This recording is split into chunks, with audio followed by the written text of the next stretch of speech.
Hey everyone! Today I'm going to share with you how to start your seedlings for your garden. I like to use this plastic tray. I like this plastic dome.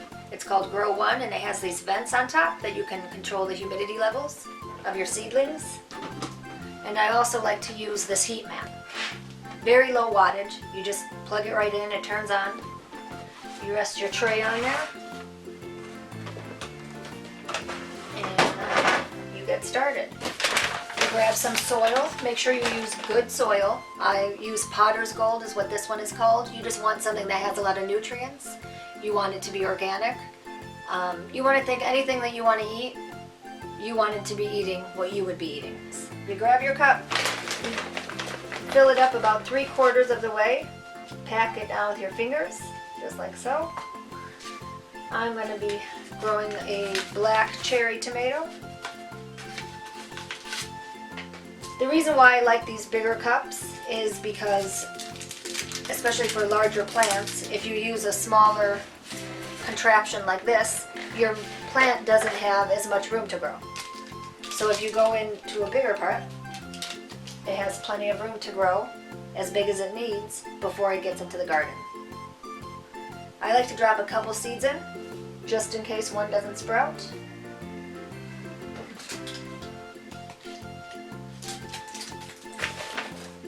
Sprinkle it about 1/4 of an inch on top of the seed.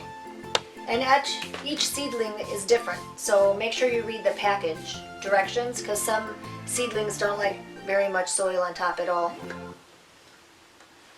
I like to label all of my pots. We use these little plastic labels. Keeps everything nice, neat, and organized.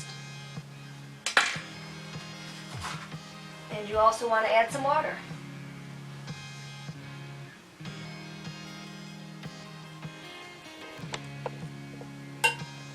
And as you can see, this will hold quite a few of these.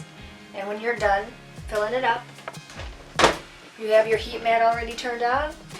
You cover it up, and just in a few days, your seeds will start to sprout. And it's a very exciting thing to watch happen. Sometimes after just as little as a few days, you'll notice your seedlings already start to sprout. Don't worry if the other ones don't. You'll notice on the back of the directions on the packages, they'll let you know the germination rate. Some take 18 days, some take 4 days, 10 days, it just depends on the seed. Really pay attention to the seeds because they tell you how many weeks before your last frost to sow. Some of them don't like to be sown in pots at all. They like to be sown directly into the garden. So every plant is different. The seeds I like to use are Turtle Tree Seed Company. They're based out of New York. They're open pollinated and they are biodynamic organic heirloom seeds. I've had great luck with them. This year I've started using MIgardener. The sprouting rate was not as good, but still good enough. And I'll keep you posted on how those plants turn out. Also, after this is filled, or after the seeds have sprouted, they'll need to go under a grow light. I actually put mine in a south-facing window. Luckily, I have really large windowsills, so these will set right in my windowsills, and I hang grow lights right above that. I use a T5 fluorescent light bulb. They're grow bulbs, and they come in various lengths and sizes. Also, make sure you plan out beforehand what plants you're going to plant in what spots of your kitchen to the light and the angle of the sunlight, and see which parts of your garden get full sun, medium sun, and not too much sun. Believe it or not, there are some plants that don't need much sun at all. And all that information is usually listed right on the package. It'll give you the days to germination, the days to maturity, so you know about what time to plant or pick your plants. I remember making that mistake a few years back, waiting for my plants to get larger, and that ended up making them bitter when I went to eat them because I wanted them to get bigger. So now I pay attention to when they're ready and I pick them as is, and they usually taste fantastic. Gardening can be such an addictive thing. I never thought it'd be something I'd be interested in doing, and now I'm absolutely addicted. I love to plant. My goal is actually to try to plant enough food to last us for an entire year. Can't beat the taste. There's no no better taste than a tomato or a cucumber or potato or anything that comes from your garden. It's just not the same.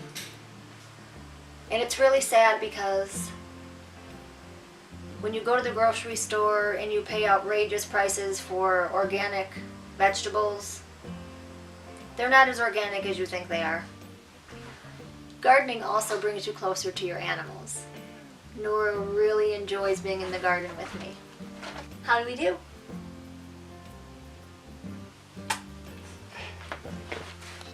This is also a very fun project to do with your kids, especially now. Everybody's cooped up inside and dying to have new projects to do. This is a great one. It's a learning experience. It will ground them. It'll show them that there's more to life than their cell phones and TV. If you guys have any questions, please feel free to leave them in the comments below. Be sure to like, share, and subscribe to keep my channel alive. Thanks.